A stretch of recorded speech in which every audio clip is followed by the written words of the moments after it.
안녕하세요. 원성도 TV를 찾아주셔서 감사합니다. 오늘은 섭리의 수레바퀴 65번째 예루살렘 회의에 대한 이야기입니다.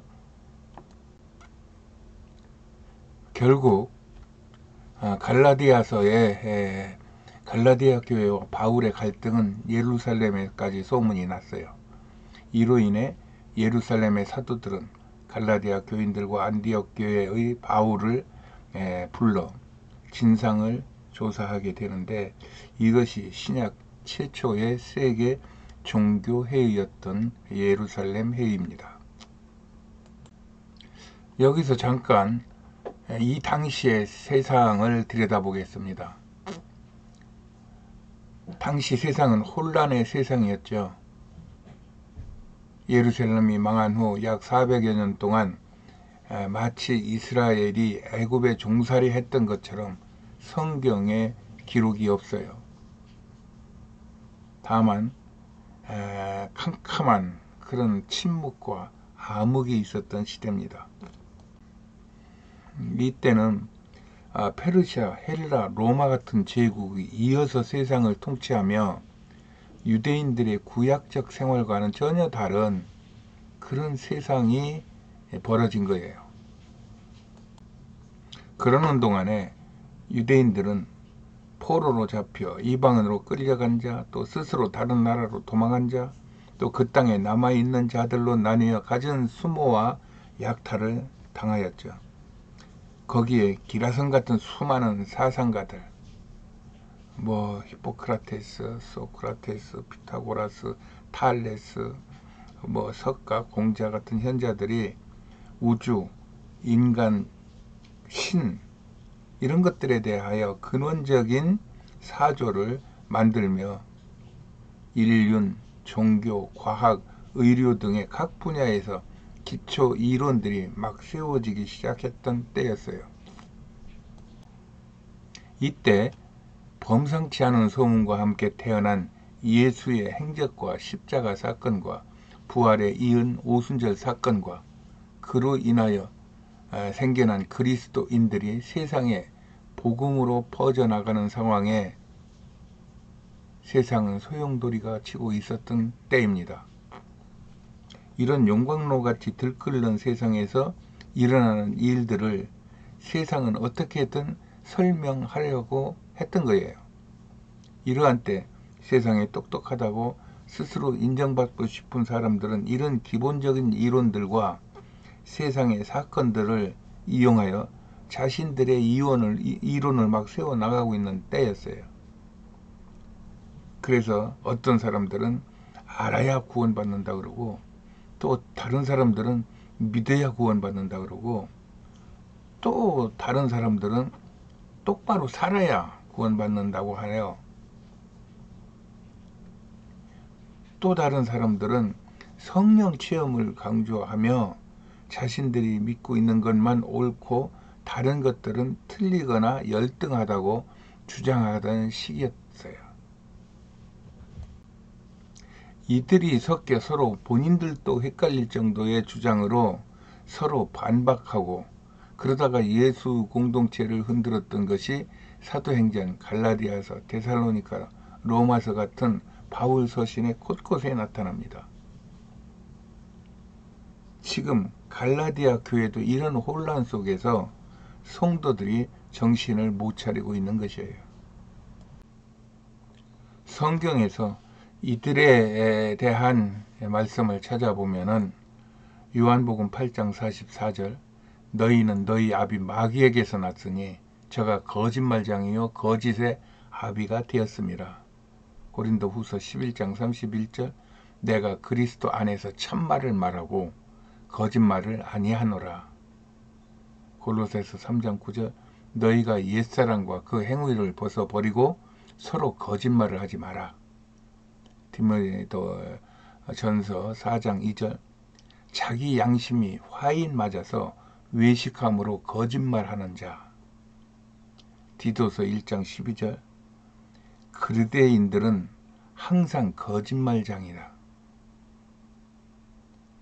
요한일서 2장 22절, 예수께서 그리스도이심을 부인하는 적 그리스도가 예수께서 그리스도이심을 부인하는 자가 적 그리스도이니. 요한일서 5장 10절 하나님을 믿지 아니하는 자는 하나님을 거짓말하는 자로 만드나니. 계시록 3장 9절 보라 사단의 회 곧 거짓말하는 자들. 계시록 21장 8절 모든 거짓말하는 자들은 불과 유황으로 타는 못에 참매하리니 이것이 둘째 사망이라. 이렇게 말을 만들어내고 교묘한 말로 언어 유희를 하며 사람들을 혼란시키는 것을 성경에서는 저것들이 적 그리스도인들이라고 그러고 저들은 멸망하여 유황 불못에 떨어질 것이라고 그러고 저들은 마귀의 자식들이라고 그러는 것입니다. 이런 문제가 갈라디아 교회들에게서 불거진 것이에요. 그래서 예루살렘 지도자들이 바울과 갈라디아 교인들을 불러 종교회의를 한 것입니다. 이 종교회의의 주요 안건은 유대인들은 할례를 받지 아니하면 구원을 얻지 못하는데 바울은 구원은 오직 예수를 믿어야 한다는 것에 대한 다툼이었어요. 또 디도가 헬라인인데 바울은 할례를 받게 하지 않고 디도에게 하나님의 일을 시켰다는 겁니다. 그러자 바울이 교회에서 하나님이 함께 계셔서 행하신 모든 일을 말하니까 당시 의장 야고보가 하나님이 처음으로 이방인 중에서 자기 이름을 위한 백성을 취하시려고 다윗의 무너진 장막을 다시 지어 일으키리니 이는 그 남은 사람들과 내 이름으로 일컬음을 받는 모든 이방인들로 주를 찾게 하려 함이라 하신 말씀을 들어서 야고보는 나는 이방인 중에서 하나님께로 돌아오는 자들에게도 구원이 있다고 이렇게 판정을 하고 사도 바울의 사역을 인정합니다.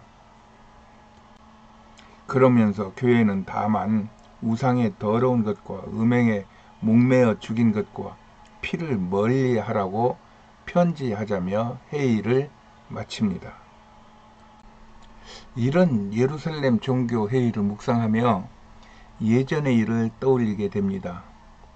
지금은 그런 농사를 안 지켰지만 예전에 저희들이 어렸을 때는 젊었을 때는 채소 씨앗을 사다가 밭에 먼저 뿌려요.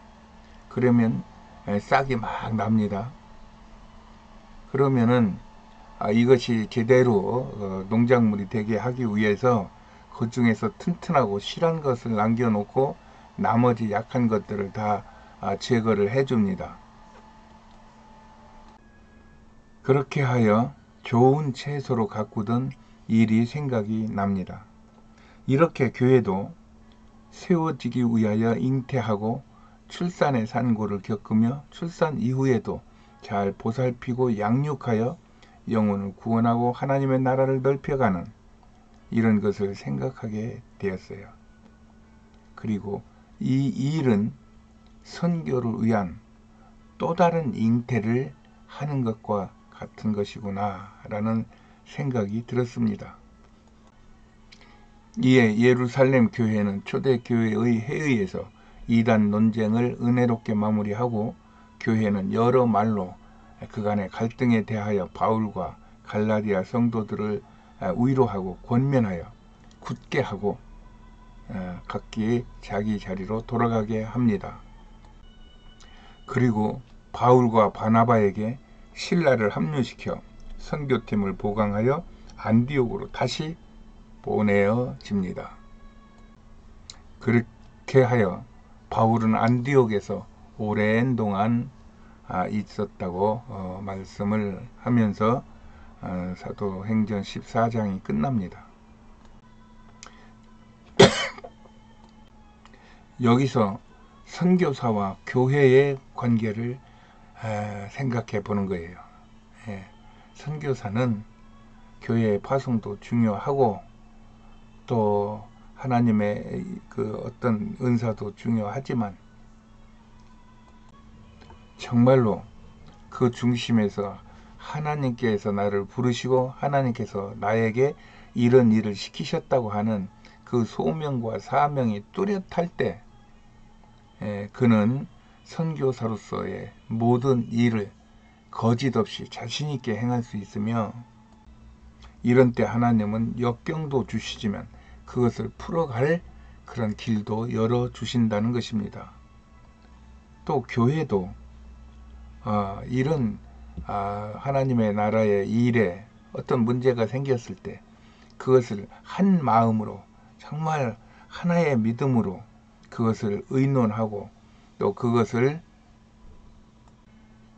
정리하여 하나님의 일에 방해받지 않도록 결정해주고 그 다음에 그 보호를 해주고 또 그 필요한 조치를 해주면서 하나님의 나라가 온 땅에 세워질 수 있도록 지원하고 또 도와주는 것이 교회의 몫인데 이게 사도 바울과 예루살렘 교회에서 본을 보였다고 저는 생각을 하는 거예요. 그러므로 인해 사도 바울의 이 예루살렘 종교회의 이후에 수많은 종교회의들이 지금까지 이어져 내려오고 있지만 그때마다 이 사도행전 15장의 예루살렘 교회의 그 현상과 또 그 문제와 또 그것에 대한 판단과 조치를 이렇게 하나님의 나라를 위하는 그 선교하는 마음으로 해 나간다고 하면은 하나님께서는 교회를 세워주시고 선교사를 보내어서 온 땅에 하나님의 나라를 세워 가실 것입니다. 그런 하나님의 은혜가 저와 여러분에게 넘치게 부어지기를 축원합니다. 예, 감사합니다. 오늘은 여기까지 하겠습니다. 안녕히 계세요.